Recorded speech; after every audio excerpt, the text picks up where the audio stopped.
I also don't accept the notion that these deals, that, for example, in Saudi Arabia or the UAE or Qatar, had anything to do with the president. For example, the Qatar bought $200 billion worth of airplanes from Boeing. The president's not as far as I know, not a shareholder, certainly doesn't own Boeing. So the overwhelming, if you look at the deals that were structured, they were involved in investments in the United States. That's the deals he signed, and or investments in, for example, the UAE or Saudi Arabia involving artificial intelligence. UAE did announce a massive investment in World Liberty Financial, and World Liberty Financial is controlled. My understanding of it basically has been from the very beginning that this is a plane that was identified after talking to Boeing about what other planes around the world would fit the bill that are out there that could be used now. They identified the ones the Qataris had as an opportunity for one, and as a result, or the UAE had that as opportunity for one, and that's how that deal was. And it's not your understanding that the plane ultimately will belong to the president or to the president's library after. Well, I'm not involved at that level of it. I've never heard that before. What I've heard is that plane will replace Air Force One, which is an Air Force plane.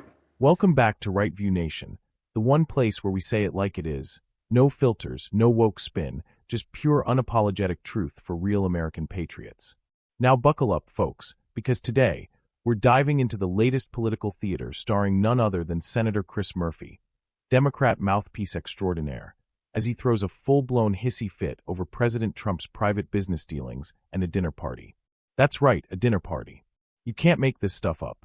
So here we go again, another Democrat meltdown on Capitol Hill. This time, Murphy's flailing arms were aimed at Secretary Marco Rubio, trying to stir up some fake scandal over Trump's meme coin, foreign investments, and, wait for it, a gift plane from Qatar. I mean, are we still pretending the left has any credibility when it comes to ethics and foreign influence? Give me a break. Murphy kicked things off with the usual leftist sob story, crying about foreign aid and trying to twist numbers like a Vegas card shark. He claims it's not true that only 12% of aid reaches the people who need it most. Oh no, because apparently when money passes through corrupt global NGOs like Save the Children and World Bank bureaucrats, it magically becomes efficient. Sure, buddy. Let me spell it out for the American taxpayer. We are sending billions overseas, and most of it disappears into bureaucratic black holes or gets funneled into socialist experiments that do nothing for our country. And when someone like Rubio dares to demand transparency or push back, the Democrats lose their minds. Why? Because they want control of that slush fund, and Trump cut the pipeline.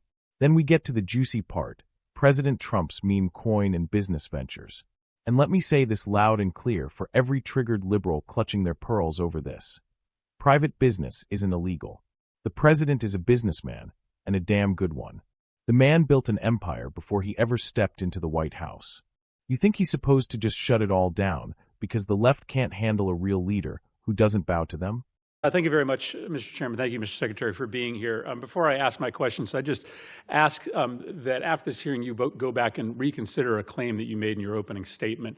It would certainly shock Americans to hear that only 12% of our foreign aid reaches recipients, needy recipients on the ground, the people who need the help. That is not actually an accurate number. That is the amount of our aid that goes directly to local groups on the ground. But as you know, most of our aid runs through bigger international organizations like Save the Children. Those entities are getting somewhere around 85% of the aid we give them directly to recipients on the ground. And so I think what you've done to shutter USAID is illegal, but I also think it's bad policy. And I do think it's important for us to all be operating with the same set of facts. And the fact is not that only 12% of taxpayer dollars are ending up in the hands of the people who really need it on the ground. Mr. Secretary, I wanted to talk to you about the president's personal business interests.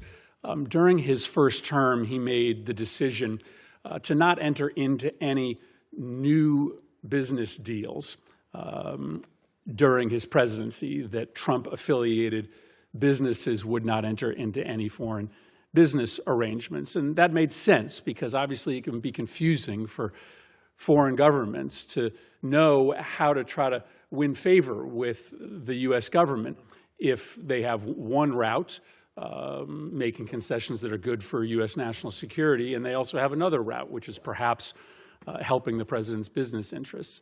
The president obviously change that policy. And in this administration, his business interests are announcing new agreements and new investments into those business interests by foreign governments. And I think it stands to reason that creates a real problem for foreign policy, and it creates a problem for foreign governments in which they don't exactly know what the best way is to try to get on good terms with the U.S. government and with the White House.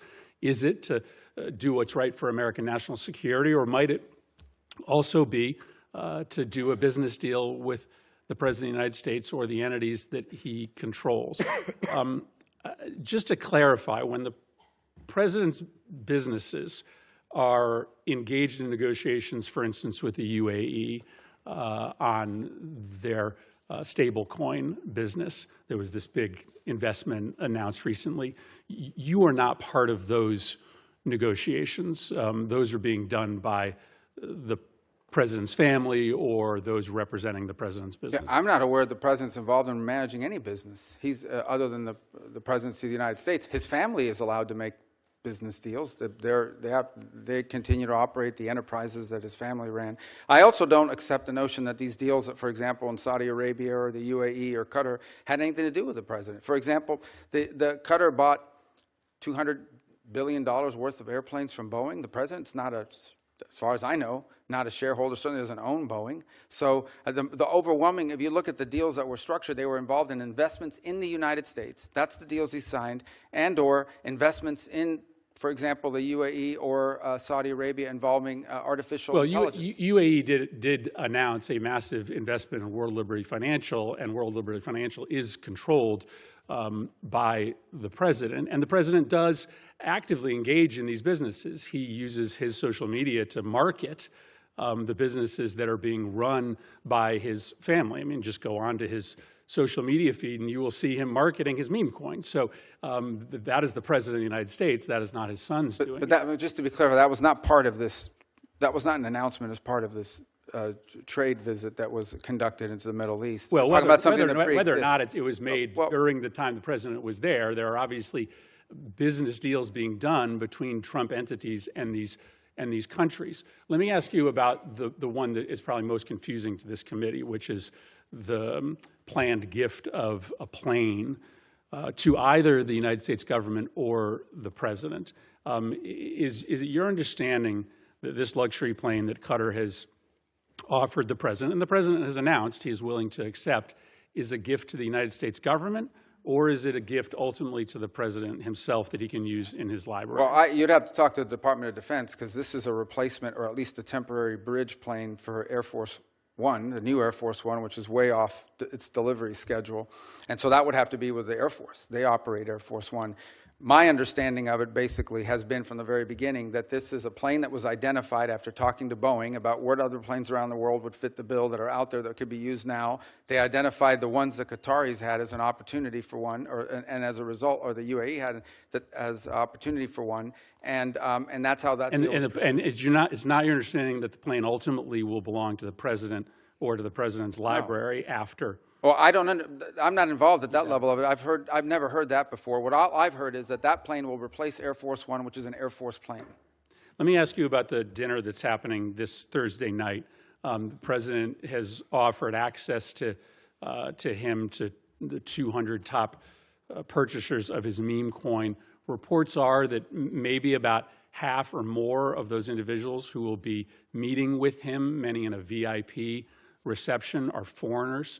Do you have a list of those foreign individuals who will be meeting with the President? I don't. I don't know anything about. I didn't even know there was a dinner on Thursday night, so I'm not sure what you're referring to. So you don't know whether any of the foreign individuals who are going to be meeting with the President this Thursday night, for instance, are on our list of sanctioned individuals, or whether any of those individuals have connections to, let's say, terrorist organizations abroad? Well, I think if they had terrorist links, the Department of Homeland Security probably would not have allowed them into the country. But again, I don't even know there is a dinner on Thursday. You're asking me about something I don't know about. Well, but listen, this is a dinner that the President is having.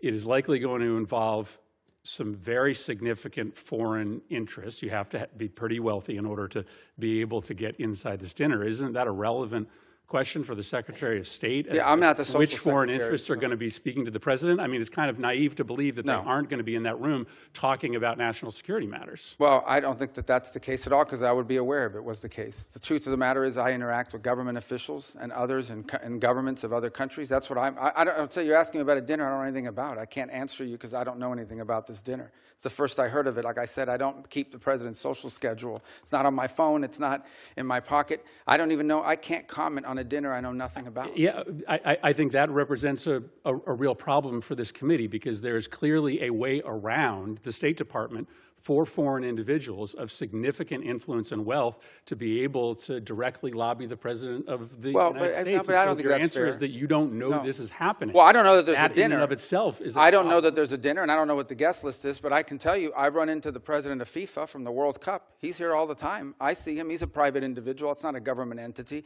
and he's met with the president and is friendly with the president. He doesn't have to go through me to meet with the president. The president has relationships and friends and people he's known for a long time. Some of them are foreigners.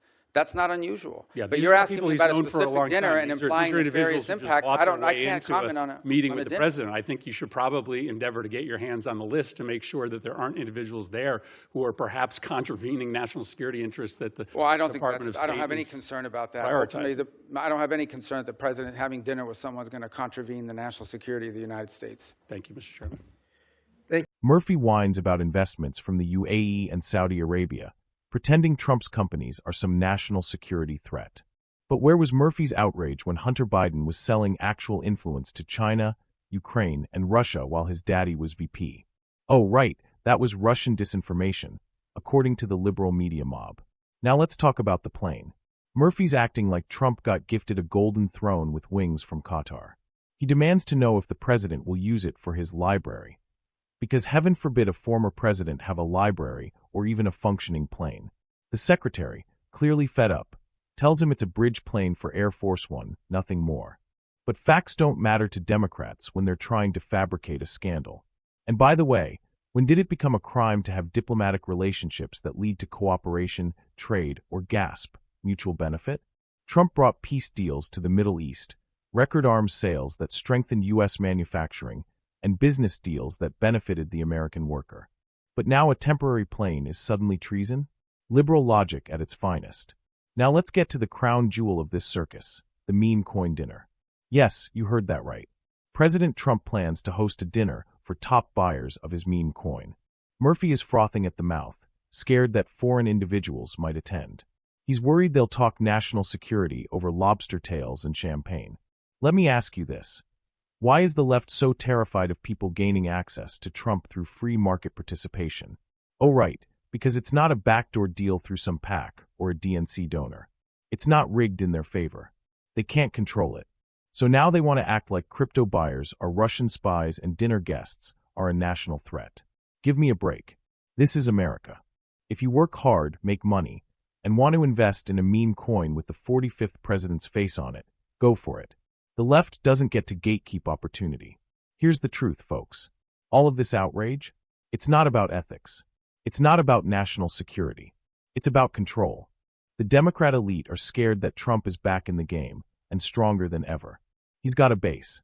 He's got economic influence. He's got the charisma.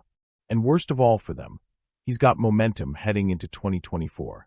They are terrified of Trump's ability to operate outside the traditional system. Whether it's hosting a dinner, running a coin, or doing business abroad, he doesn't need the approval of the globalist gatekeepers. And that drives them crazy. So, what do? We stand tall. We speak up. We refuse to let the radical left paint our president, our patriotism, or our pursuit of American greatness as corruption. They don't own the truth. We do. If you're tired of watching these fake hearings, these phony moral lectures, and this coordinated attack on common sense, make sure to share this video, smash that like button, and hit subscribe. We're not backing down. Not now. Not ever. This is Right View Nation, where we say the truth louder than the mob can lie. God bless you. God bless our president. And God bless the United States of America.